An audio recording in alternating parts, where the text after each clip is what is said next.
let's begin by talking about blogs. And blogs are really a very simple kind of communication on the surface. So I'm not a historian, but I remember reading about times in history where people who were pretty well off would write letters, lots and lots of letters. In fact, you can go to a history-oriented section in a bookstore and you can find these huge volumes of letters that people wrote back and forth to each other. And that's a little bit what blogs are like, except the footprint of the recipients of the blog, the audience, is much larger.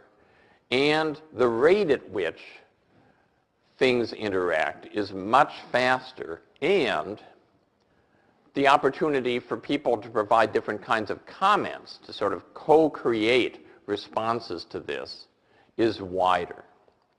So blogs are a potential forum for students and teachers to share things, information, knowledge, resources of different kinds, research findings, lesson plans. And it's not difficult to set up a free private blog for a class. And then both the individuals within the class and the class as a group is able to start this process of sort of publishing and sharing, making work available, instantly public, and then getting pretty prompt feedback on that. Now, that doesn't mean that there aren't issues.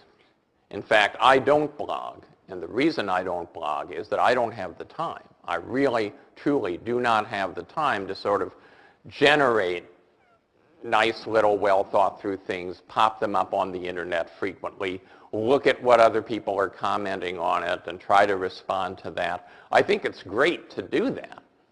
But there is a high level of maintenance. And of course, there are challenges of quality.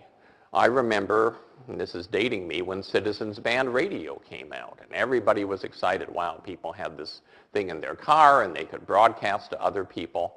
Well, it failed largely because most of the airwaves were filled with kind of garbage, in the same way that a lot of the Twittering that's going on now is profoundly uninteresting to anybody except the people doing it.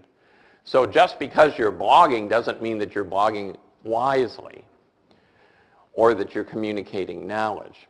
And that brings us to this last set of things for sharing and doing. So social networking sites like Facebook have a mixed reputation. So a lot of people are concerned about kids doing social networking because they say, well, aren't you just putting yourself out in a virtual place where there are sexual predators, or where you might post things about yourself that you think are fun now but later could come back to haunt you. And it is true that any time that you're engaged in being part of a community, you have to think carefully about what you're doing in front of the community, and you have to think carefully about who is in the community. But that's a fundamental life skill. We're part of communities throughout our lives, and by the time kids leave school in particular, they really need to understand, whether it's face-to-face communities or virtual communities, how you take advantage of the power of community and how you avoid some of the risks of community. So even though I'm hopelessly old by my kids' standards, I do have something on Facebook. It's purely professional. I don't put a bunch of personal stuff up there.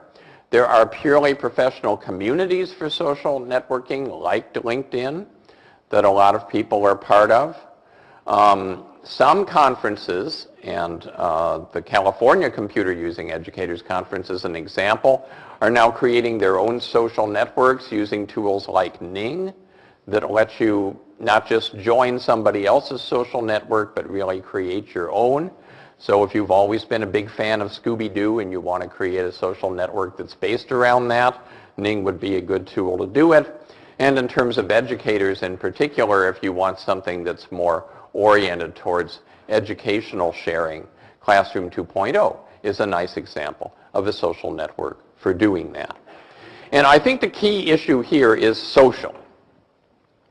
And that's a strength and a weakness. The power of social is that you get a lot of engagement and motivation and emotional sharing and emotional support. And the weakness is that if it's overwhelmingly social, then there may not be a lot of intellectual content, there may not be a lot of learning that can take place.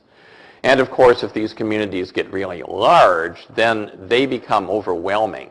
So when it's intellectual sharing, large is good. When it's emotional sharing, large may not be so good. It may be better to have lots of smaller social networks than one huge social network.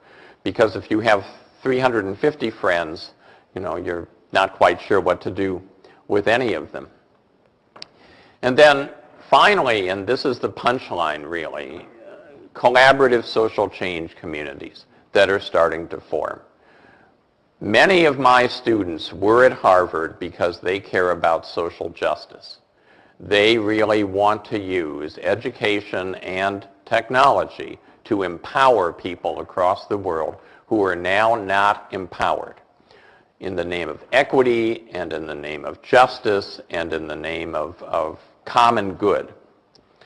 And so they're very excited by Web 2 because these are tools that allow people all across the world who believe in a particular form of social change to work together to try to achieve that change. And to work together to try to achieve that change using everything that we've been talking about.